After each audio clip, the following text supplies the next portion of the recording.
কীরকম চিন্তা করো। হুম, মালটা নেওয়ার সময় ঠিক বাড়ি থেকে নিয়ে এসছে, খেয়ে নিয়েছে, আর এখন আসছি, এখন আর দরজা খুলছে না। লো কি অবস্থা! হ্যাঁ, ঘুম হয়েছে? এ তোর মানেই ঘুমাচ্ছিস বলে আর ডাকলাম না, চলে গেলাম। ঘুমাচ্ছিলি বলে ডাকলাম না, ওই জন্য চলে গেলাম। আমি কি পরে আসবো?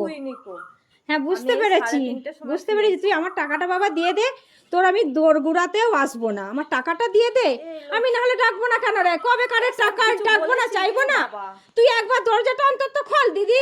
আমি আজকে একটু এখনই শুলাম, এত করে ডাকছি, তুই আমার টাকা দিতে, তোর দোরগোড়াতেও আমি আসবো না, জানিস?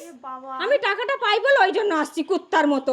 তুই বলছিস অন্যদিন আসলে তুমি মঙ্গলবার আসো, বুধবার আসো, রবিবার আসো, সেদিনই আসবো আমি। তুই যেদিন আসতে বলি সেদিনই আসবো, অন্তত আমার টাকাটা নিয়ে কথা। না, আমি এত করে ডাকলাম, লোকে তো একবার দরজাটা খুলে বলে যে না দিদি আমি একটু শুলাম, আমি দিচ্ছি তোমাকে টাকাটা। কি জ্বালাতন বাপরে! মানে পাড়ার লোকও জেনে গেছে, জিজ্ঞাসা করে গেছে, এত জোরে জোরে ঢক ঢক করলাম, মানে সেই কি বলবো, আমার মান সম্মান আছে, আমার প্রেস্টিজ আছে, আমার ডাকতেও লজ্জা করছে, জানিস?